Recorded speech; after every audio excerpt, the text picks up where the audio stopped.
Right. So I want to talk about redemption. And when I think about redemption, I can't help but think about the story of Jesus. And so many other stories in the Bible. One that we're going to talk about a little bit is the Apostle Paul, right? And the Apostle Paul is very famous. We all know him. We've all read about him. We've read, he wrote a lot of the New Testament. But his story is a redemption story, because if you didn't know, before he was Paul, this great Christian, this great apostle, this person that wrote plenty of the New Testament, he was Saul.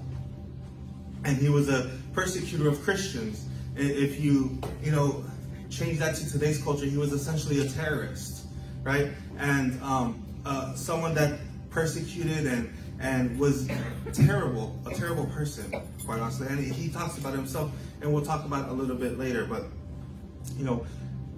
I want to tie this together as to your redemption story. And for everybody here, it can mean so many different things, because we're all going through different things. We're on different stages in life. Some younger people probably don't feel like they've ever had a terrible time in their life yet, and that's perfectly fine, right? And maybe you have. Maybe you're, above you. Because I remember growing up, I thought my life was pretty good, right? I grew up in a great home, and I didn't have many issues, as a kid. But then as I grew up, life happens and things happen. But your redemption story. And I want you, as I speak this morning, I want you to think about your life and think about where you've been and where you are. And there's just 2 points I want to touch on this morning, right? And I like to keep it very simple. And the first one is the world can't steal or discount what God has called. And I'm going to read a few verses. I'm going to read first 2 Timothy chapter 1, verse 9. And it says, "He has saved us and called us to a holy life, not because of anything we have done, but because of his own purpose and grace. This grace was given to us in Christ Jesus before the beginning of time." That's 2 Timothy 1:9. 2 Timothy 1:9. And basically what this verse says, and there's a lot to it, there's a lot of different breakdowns, but from where I want to speak on this morning is the calling was in us before we were even born.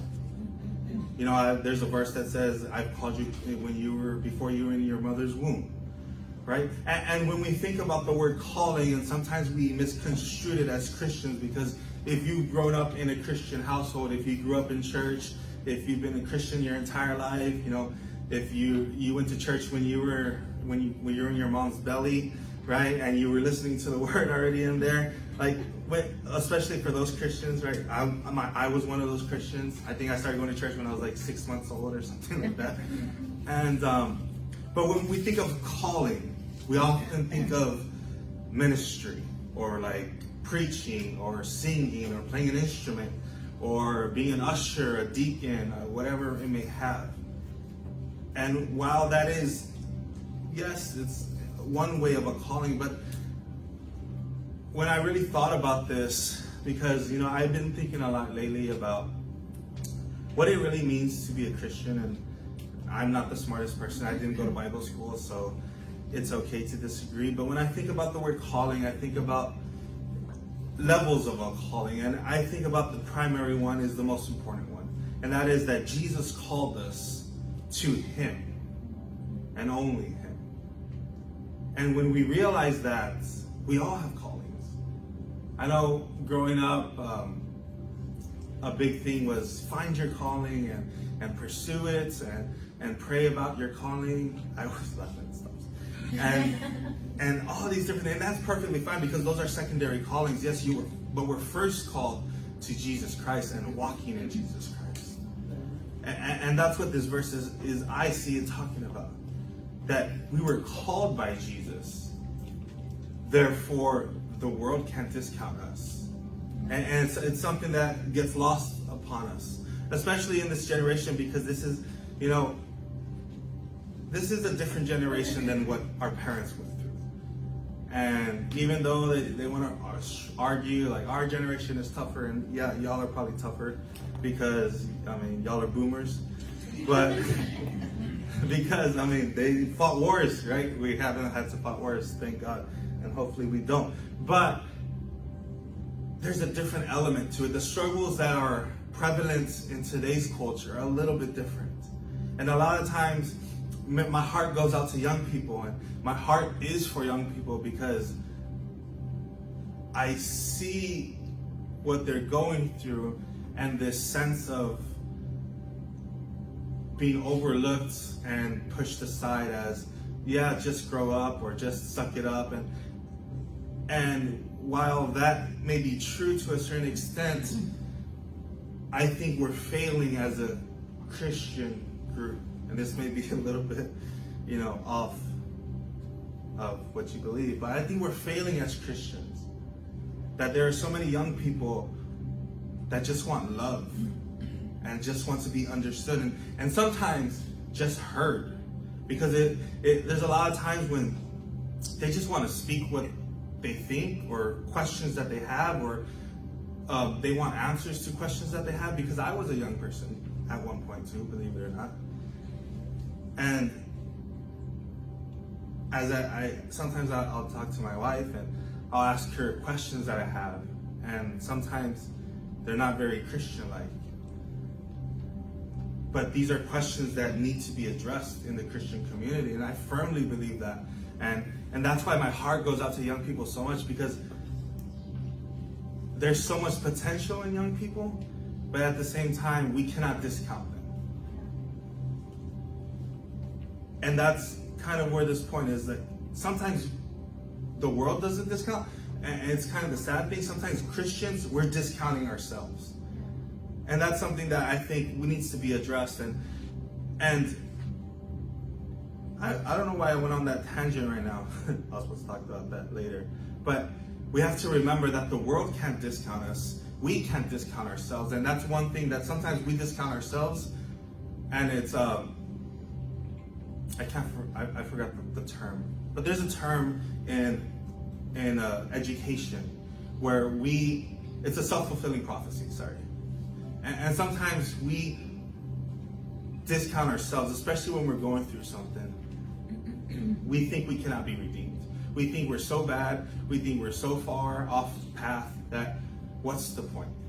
Like, I'm a terrible person, and there's nothing that can save me, and there's nothing that can change me, and I have this, and this. I struggle with this, that, and the other. And this is who I am, and this is what I was meant to be, and that's false. That's a lie from the devil. Amen. And I'm going to read Romans 8:38 through 39.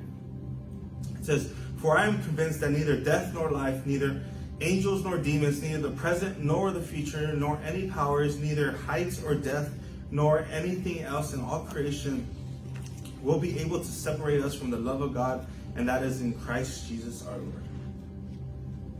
There's nothing that can separate you. There's no problem, no issue, no addiction, no whatever it may be. You can come out a million things, and sometimes we make so many reasons why, and the only reason why not is Jesus Christ and the love that He shed on the cross. Because of His grace. The only reason we're able to walk is because of His grace. I'm not a perfect human being. No one in this room is a perfect human being. We all have faults. Perhaps some are a little bit, we may think they're bigger than others. But at the end of the day, we all have faults, and we're all struggling, and we all need more of Jesus, and we can all use more that way. And I want to read a little bit about Paul, real quick. And if you think you're a terrible person, I'll introduce you to Saul. And it's not too long, so I'm just going to zoom that is. It's found in Acts chapter 9. And if you want to follow along, that's pretty good. And I'm just going to read the beginning because we'll skim through the end real quick. But first, I want to read the beginning because this is important. And I'm going to read verse 1 through 6. No, 1 through 5. I'm sorry.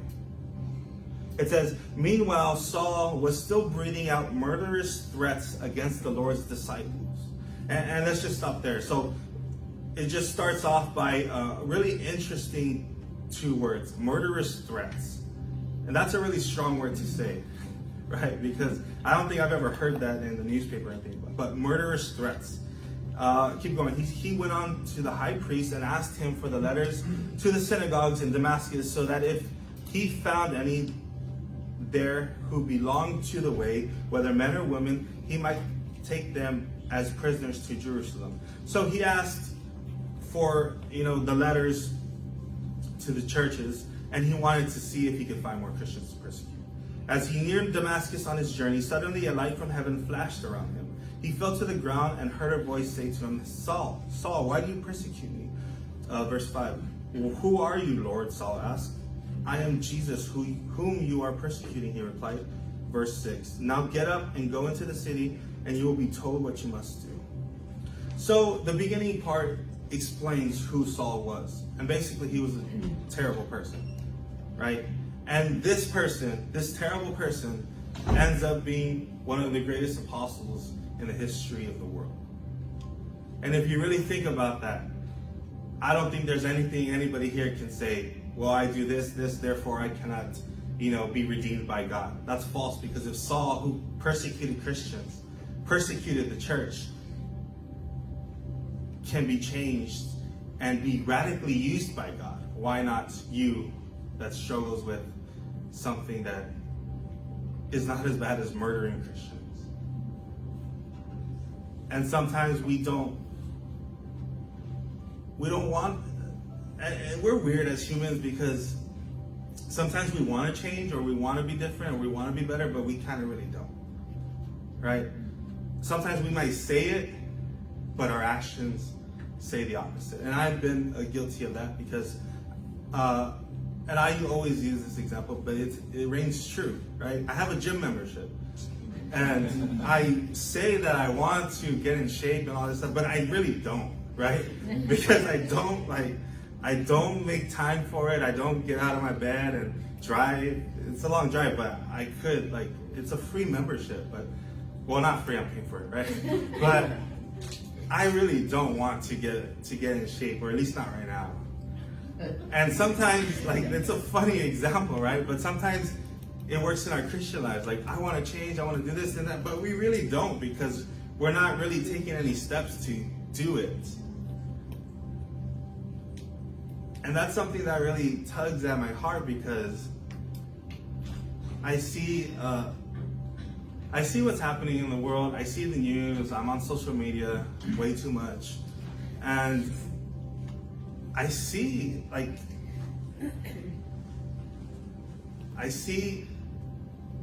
places where Christians should be stepping in, or the love of Christ should be stepping in. And I see the entirely opposite. And that angers me. And maybe I'm just a little weird, but I just get angry because there's so many people on television that have so much opportunity to be influenced, and sometimes they say they're Christians, and there's not any specific person I'm thinking about right now, but there's so many people on television this is a Christian pastor and everything they spew out of their mouth is hate. And that hurts me, because I see that, and I reflect it to my life. Am I being that way? Is that the person that I am? And then I go on social media, and I go on Twitter, and I see things. I see people talking about Christianity and talking about, oh, they're just hateful people, and they're just hypocrites, and they just say one thing and do another, and that hurts, because is that who we are? And I think about, is that who I am? Is that what I'm reflecting to people? Is that what we're reflecting to a city? Is that what we should be reflecting? At the end of the day, we get lost in this chaos, and we forget the most important thing is love. And if a generation would rise up and focus on love, and focus on giving love to the community, and focus on loving them, even though they don't deserve to be loved. If you love someone that hates you, it's the most powerful thing in the world. And there's so many. I'm not trying to attack Christians. Maybe it sounds like that, but I'm not. And I include myself, because sometimes I'm guilty of this. But I think we need to be better. And this is something that has been weighing in my heart for so long. And it's a thought that's so big that I don't even know how to start. Because it's not something that I could do alone. It's something that has to become a movement. It's something that has to become something that who we are, that who we live, and that who we breathe. And I think to myself, and I'll have so much time alone thinking and seeing all these things, and I'm just, and my thoughts is like, is this how it's supposed to play out? And then I think about everything I was taught to as a child and as a teenager and as a young adult about God's love, and I hear that echoing in my heart and my mind that it's all about Jesus' love. And then I turn around and I see something and I don't see anything about Jesus' love and how sometimes I'm living. And it breaks my heart, because what's the point of this all if we're just trying to appear that we're better than somebody else? And I've taken a huge tangent this morning. I don't know why. This is just weighing so hard in my heart right now. And it leads me to my second point, which is take control and be the light in the midst of chaos. I'm going to read 1 Peter 2:9. It says, "But you are a chosen race, a royal priesthood, a holy nation, a people for his own possession, that you may proclaim the excellencies of him who called you out of darkness into his marvelous light." And sometimes we forget that we're supposed to be the light of the world. And I know that's an old saying. You probably heard it when you were a kid. If you went to my church, we would sing it after Sunday school, right? This little light of mine, I'm gonna let it shine. And we sing it, and sometimes we don't. It's hard. It's not easy, but we have to be the light in this world. We have to be the hope in chaos. If you watch the news, and if you really watch the news, everything that they show on there is grim and negative. But I studied a little bit about news stuff, so let me just give you a little pro tip here. The reason that's all you hear on the news is because that's what people want. That's what people watch. That's what draws eyeballs to the news. They can't put good stuff because nobody cares about that stuff. And it's weird, but it kind of makes sense, because we're living in a generation where young people are going through depression at higher rates than ever before. They're going through anxiety and all these different things. And if there has to be a correlation there, right? Between what we see on TV, which is all negative and grim, and this world's ending, and the doomsday clocks at 15 minutes before midnight, and this coronavirus, I don't even know how you say it, but has killed 300 people. It's infected like 14,000, and all these different negative things. And there was an earthquake in Jamaica or somewhere in the ocean, and so many different, it's all negative. And they even felt it in Miami where the Super Bowl is, and it's just crazy. Everything in this world is chaos. There was a shooting yesterday at a funeral. What is this world coming to? And we have to take control. And I don't know why I use that word, because sometimes I feel like we have to shake ourselves, because sometimes we get lost in this thing called life, and trying to advance ourselves. And that's nothing wrong with that. But sometimes I feel like it's important that we have to step back and reevaluate our lives, and remember what's important. Remember why we're here on earth. Remember why we were called to Christ, to love and spread the gospel.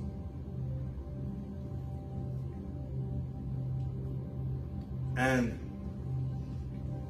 it's just so heavy in my heart that I feel like we're failing the world. But the great thing is that we still have breath in our lungs where we could spark a change. And I want to talk a little bit about our conference that's coming up, and a little background about how it all came together. And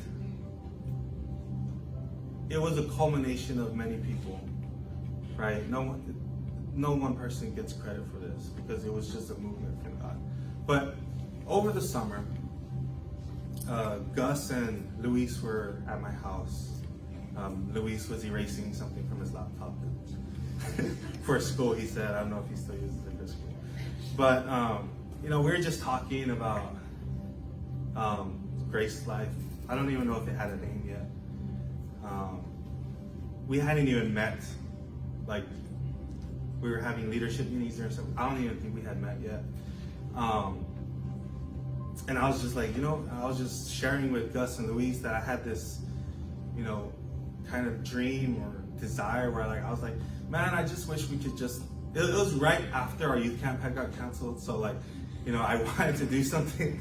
So that was still in my head. And I was like, man, I wish we could just have like this big old conference and have a bunch of smoke and lights and just something cool. Like, I don't know.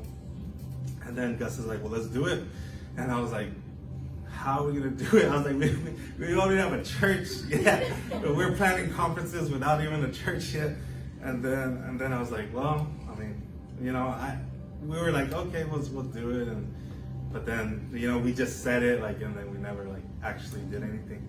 And then we had meetings. We launched the church, and then Pastor Kevin was I pitched it to Pastor Kevin. He's like, well, we had planned the conference, and I was like, oh man, we should have talked to Pastor Kevin before all this, because I think we had a name for the conference already. And then we were like, oh, Kevin, we have this and that. And he's like, oh, and then at the end of the day, Kevin's like, well, we'll just do it, So we put it into motion, and we had one name, and it was supposed to be called the Movement Conference. But then we looked online, there's 20 movement conferences. So we're like, no, we'll change the name because we don't want to get sued or anything. And then, so we were thinking about names, there's so many different names we tried. And then, I don't know how we're Become. And then it sounded good. We looked online, nope, no Become conferences. And, the point of Become, when we thought about it, was because it just kind of made sense. It fit to the summer, to our initial idea, because I just felt like we need to evolve as Christians, especially for the new generation of young people. We have to evolve, not necessarily change anything. The gospel is still the same. That never changes. But we have to evolve because there's a new generation rising. There's new issues. There's social media. There's so many different things. And that we have to become what Christ wants us to become. Not what we want. Not what the world is telling us to become. No, never. But what Christ wants us to become. And that's the heart of this conference. It's not about one church. Because at the end of the day, one church is not going to get you to heaven. It's about the community of Christians coming together and believing together, because those are two different things. We could all come together, but if we don't believe together, we can't spark a movement. And we have to become the movement.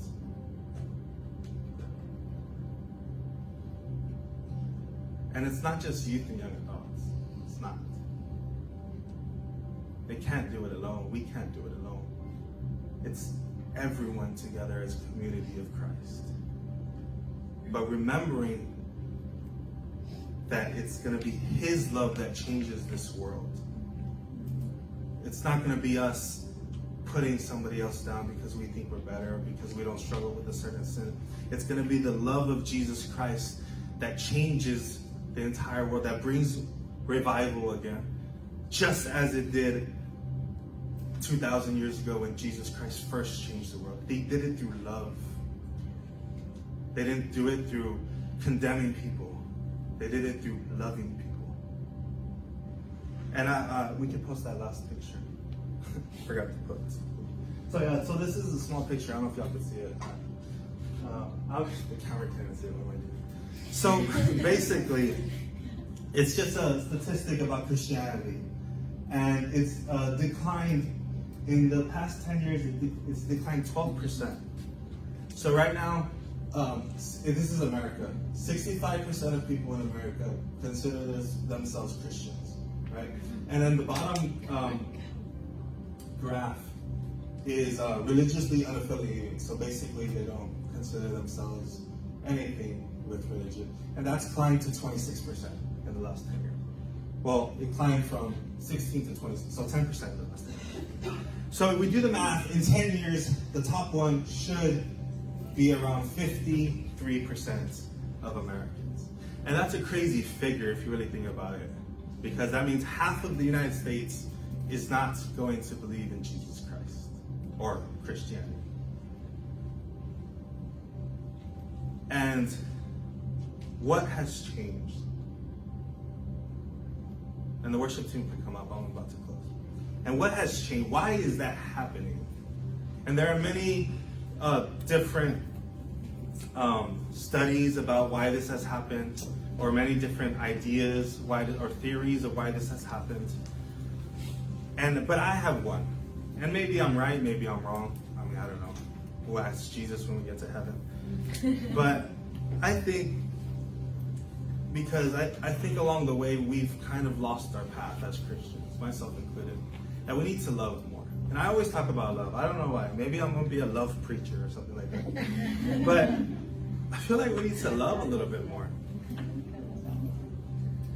And like I said earlier, it's difficult for me to change an entire region, or us to change it. It's going to be difficult.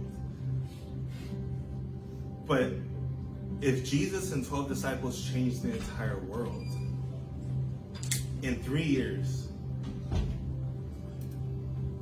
what if a generation in the Rio Grande Valley or even in Westland Cove decided to stand together as Christians, put aside our trivial issues that we have with one another, and just love a region, just love our youth, just love the generation that is coming up, and just not judging, and just loving them, loving the needy, loving the sinners. We're sinners. Sometimes we don't want to admit it, but we're sinners too. And I just want to challenge you this morning that this is our conference. This is officially conference week. And I want you to love somebody that maybe you haven't loved in a while. And you know, last Sunday, Kobe Bryant passed away in a tragic accident. And there was one reporter on ESPN that he was speaking about life and how it can be gone in an instant. And he spoke so beautifully. And all he said was, forget about the issues you have with the person that you know that you've been in argument with, because we all have those people in our lives. People that we haven't spoke to in years because of something so small. And just to love people, love the people around you, because you don't know, we don't know. Life can change in an instant. And it's hard to think that way in this fast-paced world, but I feel like as Christians we should be leading the way in this matter. And we should be loving first, and we should be loving second, and loving when it isn't convenient, and loving when it's hard, and loving when everything in the world tells us not to.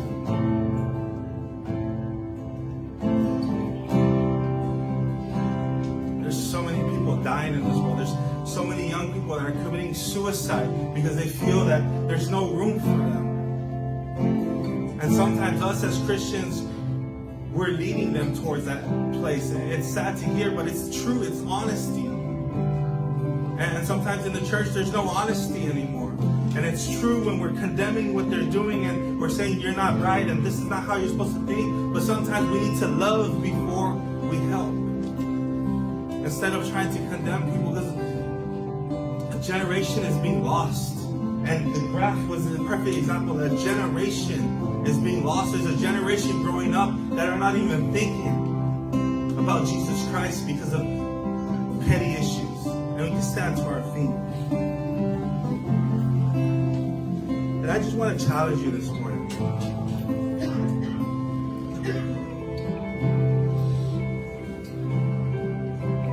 this is, I don't know if this came off a little like, I don't know, I've never preached in this manner before. But I feel like we just have to love more. Myself, I'll be the first to say I need to love more. Because I'm not perfect. Sometimes my human flesh gets the better of me. But as the band play and as the band worships, we need to worship. We should jump into worship. And just ask Jesus to search our heart. That we can be the light in this world. That we can be the leader in loving people. That we can be the leader in the change. That we will become what Jesus Christ wants us to become. Because for everybody it's different. We all have different situations we live in. We all have different backgrounds. We all have different faults. We all have different issues that we have. But the one thing that we can all agree on, that we can all be on one accord on, is the love that Jesus Christ showed when he was here and that he shed on the cross so that we can be here this morning.